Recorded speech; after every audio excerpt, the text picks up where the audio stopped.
சபையாருக்கு மனமார்ந்த வணக்கம். வணக்கம் வணக்கம் மாமா.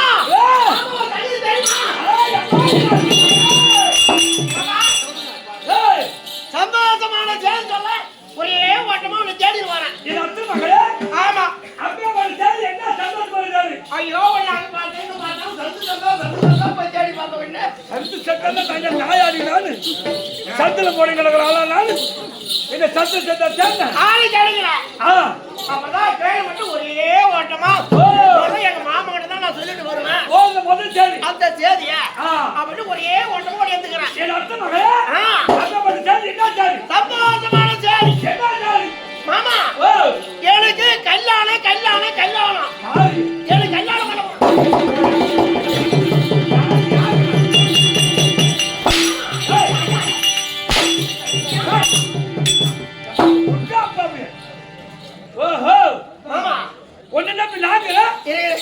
உலகத்துல சந்தோஷமான செய்தி என்னன்னா சந்தோஷமான செய்தி சொல்றேன் மாமா. ஏன் மாமா ஒன்னு நம்பி நாக்குற என்ன நம்பி நீங்களா என்ன என் மாவளவன் ஒரே கட்டா தம்பி. ஓ அந்த நினைப்புல இருக்கிறியா? என்ன அப்ப என்ன கட்டிக்கிறதுன்னு நீ ஆமா என்ன சொல்ல போறீங்க மாமா? மாமா என்ன என் கல்யாணம் மாமா ஒத்துக்கு மாமா. நடக்காது நடக்காது என்னதான் நீ கட்டிக்கணும். சரி கட்டிக்கிறேன். சரி கேளு. என்ன சொல்லு? காரணத்தை கேளு. சொல்லு மாமா. இப்ப நீ எப்படி இருக்கிற? எப்படி இருந்தா நம்ம குடும்பம் எப்படி இருக்க? ஓ யா குடும்பம். ஆமா ஏழ்மையா இருப்ப. கொஞ்சம் ஏழ்மையான குடும்பம். ஆமா. ஆனா ஒண்ணு மாமா என்ன வந்து பொண்ணுன்னு கேக்குறாங்க. பொண்ணு கேக்குறாடா சொல்லு. என்ன கட்டில போற இடம் பெரிய பணக்கார வீடு. அவ எம்மா பெரிய பணக்கார மாமா பணக்கார இடம்னா மெத்த மேல மெத்த மெத்த மேல மெத்த மெத்த மேல மெத்த மெத்த மேல கிணறு வெட்டி வச்சுக்கிறாங்களாம். என்ன மெத்த மேல கிணறு வெட்டுவாங்க. மெத்த மேல கிணறு இல்ல மாட்டு ஜாக்கு ஜாக்கு ஜாக்கு சொல்லிட்டாங்க. அது என்னவா? ஆனா பணக்கார வீடு. நாங்க கட்டில போனா எந்த வேலையும் எனக்கு கிடையாது. அதுக்காக ஆமா அதனால நான் ஒரு ஐடியா சொல்றேன் கேளு. என்ன? கொஞ்சம் பணக்காரன் ஆகிறேன். சொல்லு. இந்த கல்யாணத்துக்கு நீ ஒத்துக்குனா நானும் எப்படின்னா அங்க போய் வாழ்ந்து அது வாழ மாட்டேன். எப்படின்னா கொஞ்சம் கொஞ்சமா அப்படியே விரட்டி வந்து கொஞ்சம் பணக்காரன். கொஞ்சம் பணக்காரன் இருந்தா எனக்கு ஒரு ஆசை. ரொம்ப ஏழைக்கிறமா.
ஐயா இது அம்மாவா?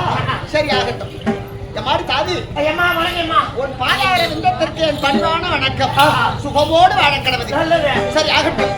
அது இது எதற்காக கூடப்பட்ட சபை? ஓஹோ, கன்னியாகுமரி பூஜத்தை கன்னியாகுமரிக்காக உண்மைதான். ஓஹோ, கன்னியம்மாவுக்கு வருடந்தோறும் பூதைய வந்தன வழிபாடு செய்து அந்த கன்னியம்மாவுடைய மகத்துவத்தை வர வேண்டும் என்ற ஊரை எடுத்து உரைக்க வேண்டும் என்பதற்காக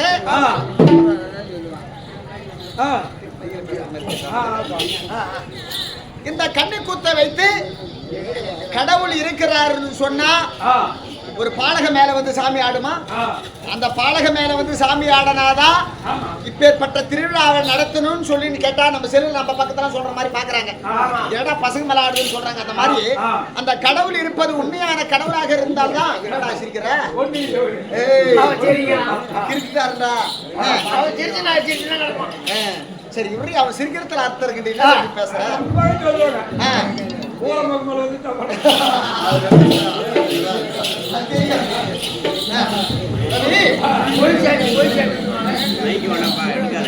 அது குறவன் சத்தப்பா சத்தம் கழுவும்பா. அப்படிப்பட்ட கன்னியம்மாவுக்கு பூத வந்தர வழிபாடு செய்து அம்மனவருடைய பெற வேண்டும் என்பதற்காக இப்பேற்பட்ட நாடகத்தை வைத்து கண்டுகளித்துக் கொண்டிருக்கின்றார்கள். இரட்டை புலவர் ரெண்டு பேர் இருந்தாங்க. உலகத்திலே ஒருத்தருக்கு கண்ணு திறந்த இரட்டை புலவர். பெரிய பெரிய அரசர்களை பார்ப்பது, அப்பேற்பட்ட அரசர்களை திருட்டும்படியாக பலவிதமான பொய்மொழிகளை சொல்வது, இலக்கணத்தை சொல்வது, அப்படி அவர் இருவர்களும் சொல்லி அவர் கொடுக்கக்கூடிய பொன்பொருள்களை வாங்கி சாப்பிடுவது வழக்கம். ஆனா அந்த இரட்டை புலவருக்கு ஒருவருக்கு கண்ணு தெரியும், ஒருவருக்கு கண்ணு தெரியாது.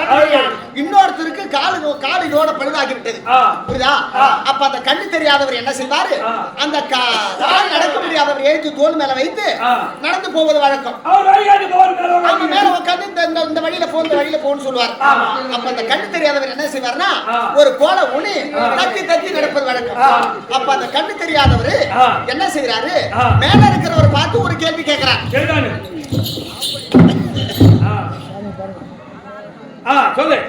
அப்போ இலக்கணத்தோட ஒரு கேள்வி கேட்கின்றார். அந்த கேள்விக்கு என்ன செய்யலான்னு மேல இருக்கிறவரை உட்கார்ந்து கேட்கிறார்.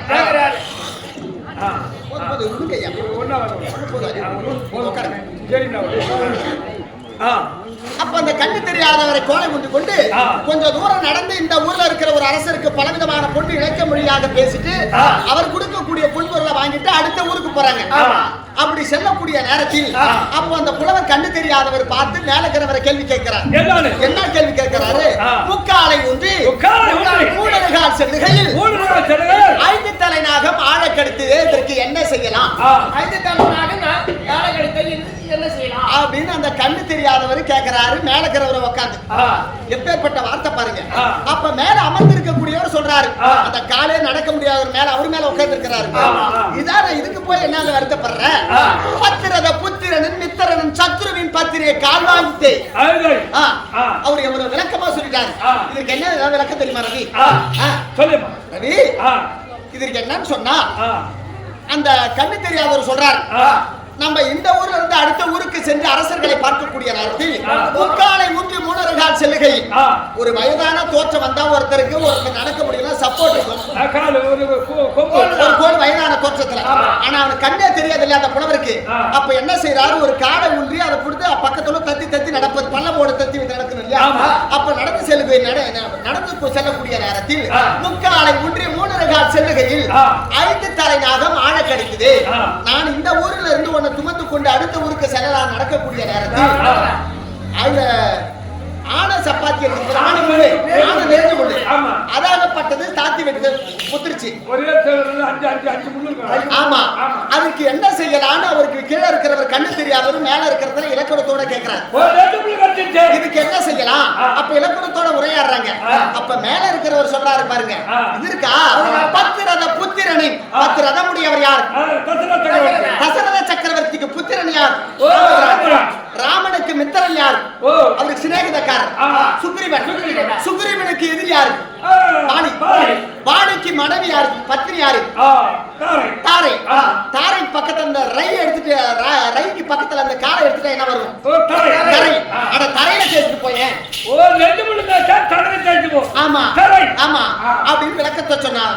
பத்திரத புத்திரன் மித்திரன் சத்ருவின் பத்தினி கால்வாய்த்தே அந்த நெருங்கிய முள்ளு குத்திட்டா அத காலை தேய்ச்சிட்டு இப்படி போயே அப்படின்னு இலக்கணத்தோட உரையாடினார்களாம். ஏன் இதை சொல்ல வரேன்னு சொன்னா வடக்கு மேலூர் நகர மக்களால் மிக சிறப்பான ஆசிரியர் ஆடிய அந்த இடம் இது. சடையாண்டி குப்பத்து காசிநாத ஆசிரியர், தேவதாம்பட்டு ராஜகோபால் ஆசிரியர் ஆடியவர்களையும் மேற்பதி மாணிக்கையா மிக சிறப்பான தலானூர் ஆறுமுகம் மிக சிறப்பான இந்த பக்கத்துல இருந்து மிக சிறப்பான ஆசிரியர் இருக்கிறாங்க. இன்னைக்கு மிகப்பெரிய ஆசிரியர் அந்த பக்கம் இருக்கிறாங்க. அப்பேற்பட்ட மேடையிலே நமக்கு வாய்ப்பளித்து இப்பேற்பட்ட இலக்கணத்தோட கூத்த கண்டுகளித்து இருக்கக்கூடிய அருமை ராஜேந்தியாவுடைய பதத்திற்கும் கற்றறிந்த கனதரமானவர்களுக்கும் இவங்க இருக்கக்கூடிய கண்ணி அம்மனுடைய பதத்திற்கும் நம் நாடகத்தை கண்டுகளிக்க வேண்டும் என்பதற்காக படையூரை சேர்ந்த ஸ்ரீ ராதாகிருஷ்ணன் நாடக சபா வானமுருக நாடக சபா இருவரையும் கொண்டு வந்து நாடகத்தை வைத்து கண்டுகளித்துக் கொண்டிருக்கின்றார்கள். இதோ நம் கம்பெனி வாதியராக இருக்கக்கூடிய கோடை மிருதங்க சக்கரவர்த்தி படையூர் சேகர் அவருடைய பதத்திற்கும் மற்றும் செல்லமுத்து நாடகாசிரியர் கவியண்ணன் பாதத்திற்கும் முருக்கம்பாடி ஆறுமுகம் உன்னுடைய பாதத்திற்கும் இதோ கோடை மிருதங்க சக்கரவர்த்தி இதோ கரும்பூர் ராஜேந்திரன் பாதத்திற்கும் மலை திருப்பத்தூரை சேர்ந்த வெங்கட்ராமன் ஆசிரியர் அவருடைய பாதத்திற்கும் நம்ம கூத்தை கண்டுகளிக்க வந்திருக்கிறார் இல்லையா, நடுக்குப்பத்திலிருந்து வந்திருக்கிறாங்க. அவருடைய பாதத்திற்கும் ஏற்பட்ட மக்களுடைய பாதத்திற்கும் என் பணிவாண்ட சிறந்த நான்கு வணக்கம். மங்கள சமத்துமாக வந்தேன். யாரு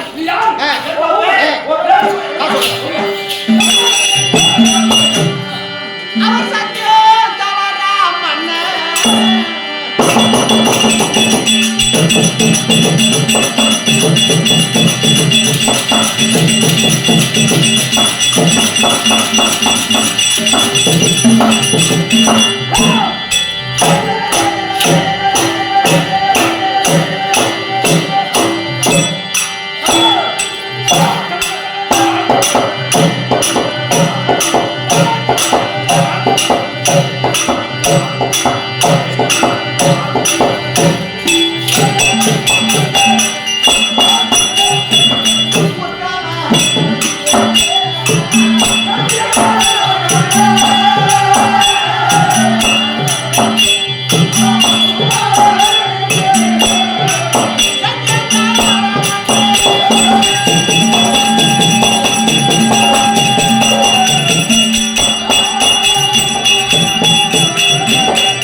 அவருக்கு மனைவியாக வங்கக்கூடிய அன்னத்துளசி என்று விளக்கம் தெரிந்துவிட்டது.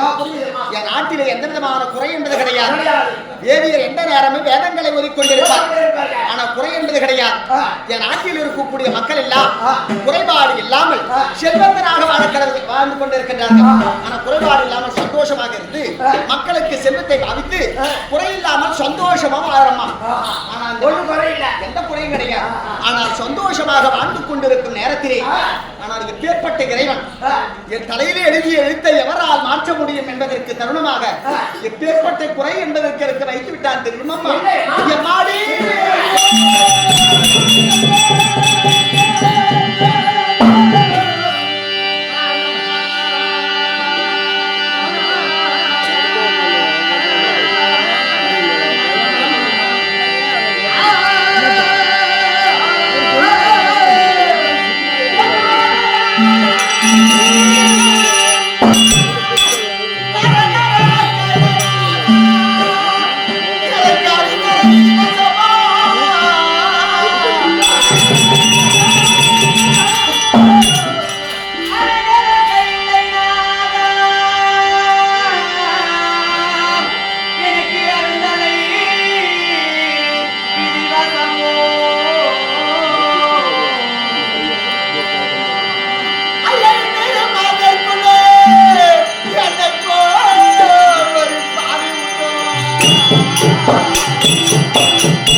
என் தாயாரும் தந்தையாரும் சந்தோஷ வார்த்தையாடி பிறந்தது 7 கோடி பாவத்தை பாவிகள் அம்மா அந்த நாட்டிலே பெண்ணாக பிறக்கும். ஆனா எனக்கு எப்பேற்பட்ட தெரியுமா.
பாவத்தை இந்த பாவிகள் இந்த நாட்டிலே பெண்ணாக பிறக்க சொன்னாங்களே அம்மா.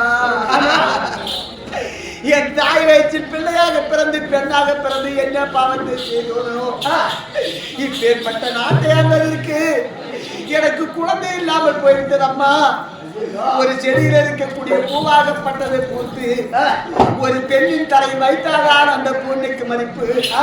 கோப்பில் இருக்கக்கூடிய மரத்திற்கு அது காய்களை வைத்து அது கனியாக இருந்து பழமாக பைத்து அப்பேற்பட்ட மக்களிடத்திலே சேர்ந்தால்தான் அம்மா மதிப்பு. அப்பேற்பட்ட நான் பெண்ணாக பிறந்து பிள்ளை இல்லாத மரத்து பாவி என்று பேராகி உலகத்திலே அவர் பேர் எடுப்பதா இரவன் எழுதினாரே. இப்பேற்பட்ட பிள்ளை இல்லாத பாவியாக என்னை படைக்கலாமா? ஒவ்வொருவரையும் ஒவ்வொரு விதமாக படைத்து இப்பேற்பட்ட சித்திரவதை அனுபவிக்க வேண்டும் என்பதற்காக என்னை எழுதிவிட்டாரே கடவுள்.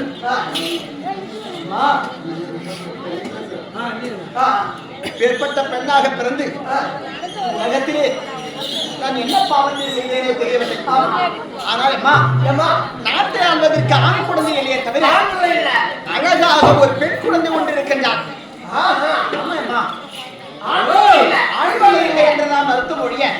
ஒரே ஒரு பெண் ஆரியமாலா என்று அழகாக ஒரு பெண் ஒன்று எனக்கு ஆமா பிறந்திருக்கின்றார். ஆனால் குறை என்பது கிடையாது. சந்தோஷமாக ஆண் குழந்தை இல்லை என்பதுதான் அர்த்தம். நம்ம அரவப்படி ஆம்பளை புள்ள பெத்தா அவரின் முடியா பொம்பளை புள்ளியாவே பெத்தலாம். ஒரே ஒரு சின்ன மன வருத்தங்கள். சரி அதனால மனவருத்தப்பட்டு கொண்டு என் கல்யாணம்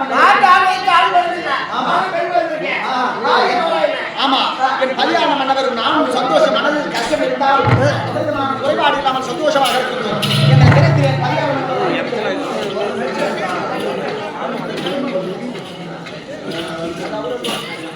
என் பெண்ணாகப்பட்டது ஆரியமலா பிறக்கும் பொழுதே ஒரு சஞ்சலன் சொன்னா அந்த குழந்தை பிறக்கும் போதும் இடுகாட்டில் இருக்கக்கூடிய கழுமரத்தை அவன் ஒருவன் ஏறி இறங்குகிறானோ அவன் தான் என் பெண்ணை மணக்க வேண்டும் என்பது. ஆமா கழுமரம் என்பது ஆமா பிறந்துவிட்டது. அந்த மரத்தில் எவன் ஒருவன் ஏறி இறங்குகிறானோ அவன் தான் என் பெண்ணை மணக்க வேண்டும் என்பதற்காக விசாரம் எவனை ஏறுவது என் மகனை திருமணம் செய்ய. ஆனால் எங்களுக்கு அதுவே ஒவ்வொரு நாளும் மன வருத்தப்பட்டு கொண்டிருக்கின்றோம். ஆனால் என்ன நடப்பது என்ன போகுது என்று தெரியவில்லை. ஆனால் இன்றைய நேரத்தில் சரி என் கல்யாணமானவர் வரும்படியாக பார்த்தார்.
பெருமை தெரிய வேண்டும் என்பதற்காக அருணாசல ஆசிரியர் ஒரு பாட்டு எழுதியிருக்கிறார். இந்த பெருமையை சொன்னாங்க இந்த மண்ணில் பெருமை நானும் தெரியும்.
வேலை செய்யக்கூடிய அருமை அண்ணன் சாந்த சீரன் அண்ணன் இதோ எமக்காக ஒரு 200 கொடுத்திருக்கின்றார். அவர் குடும்பத்திலே இந்த மகமாரியுடைய அருள் பெற்றும் இந்த கன்னிமாருடைய அருள் பெற்றும் எகவிதமான குறைபாடுகள் அமர்க்க வேண்டிய சுபேஷம் வடக்கும் சேர்ந்த என் அருமை அப்பாவாக விளங்கக்கூடிய ராசவன்னியன் எமக்காக ஒரு 100 கொடுத்திருக்கின்றார். அவருடைய குடும்பத்திலே இந்த மாரியம்மனுடைய பெற்றும் அந்த திருவரங்க பெருமாள் எகவிதமான குறைபாடுகள் அமர்க்க வேண்டிய சுபேஷம் வடக்கும் மேலே சேர்ந்த குப்புசாமி அப்பா எமக்காக ஒரு 200 கொடுத்திருக்கின்றார். அவருடைய குடும்பத்தை மாரியம்மனுடைய பெற்று எகவிதமான குறைபாடுகள் அமர்க்க வேண்டிய சுபேஷம்.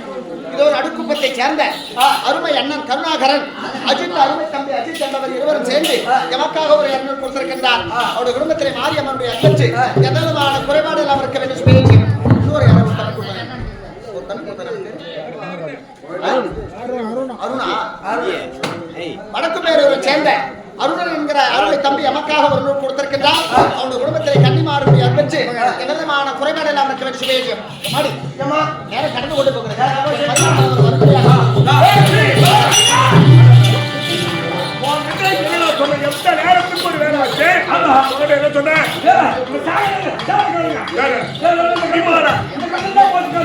அரண்மனை தாய்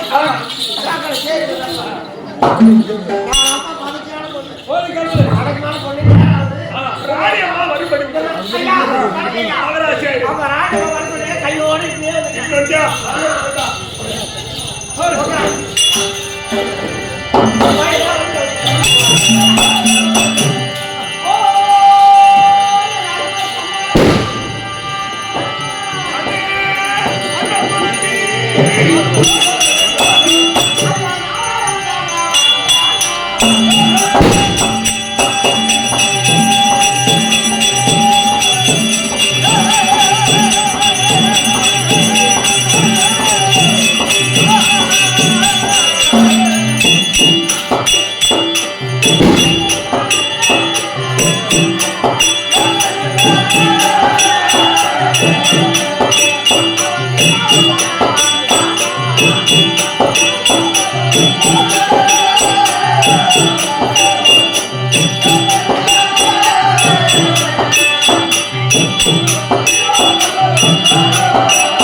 நமக்கு ஆண் பிள்ளை என்பது கிடையாது. சரி. இந்த ஆரியப்பட்ட பிள்ளை கிடையாது. அப்படி நான் அழுது புலம்பிக் கொண்டிருக்கிறேன். சரி. அருகாமல் இருக்கக்கூடிய மந்திரிகள் தெரிவித்தார், உங்களுக்கு ஒரு பெண் பிள்ளை இருக்கிறது. அதை அழைத்து ஒரு ஆட்சி மன்னருக்கு பார்த்து திருமணம் செய்து கொடுத்தார். பிள்ளை பிறந்தால் பெற்ற பிள்ளை விட பேர அப்படி மந்திரிகள் அறிவுறுத்தார். மதம் பிறக்கும் போதே கழுமரம் பிறந்து விட்டு கழுமரத்தை யார் ஒருவர் ஏன் உயிரோடு இறங்குகிறாரோ அவருக்குதான் அப்படின்னு ஒரு விதிச்சாங்க. ஆனா ஆண்டாண்டா அழுது பொறுமைகள் ஆகாது. மகளை அழைத்து திருமணத்தில் என்ன கருத்து அப்படி அப்படின்னு ஆலோசனை மகனை நாம போய் நேரா போய் பார்ப்பதை விட ஆமா தாதி இருக்கிறார். ஆமா ஆமா அரண்மனை தாய் ஆமா அந்த பகுதியை அழைத்து அதன் பிறகு மகள் ஆடி மாலை வர வைக்க வேண்டும். ஆனால் அடுத்ததாக பகுதி தாய்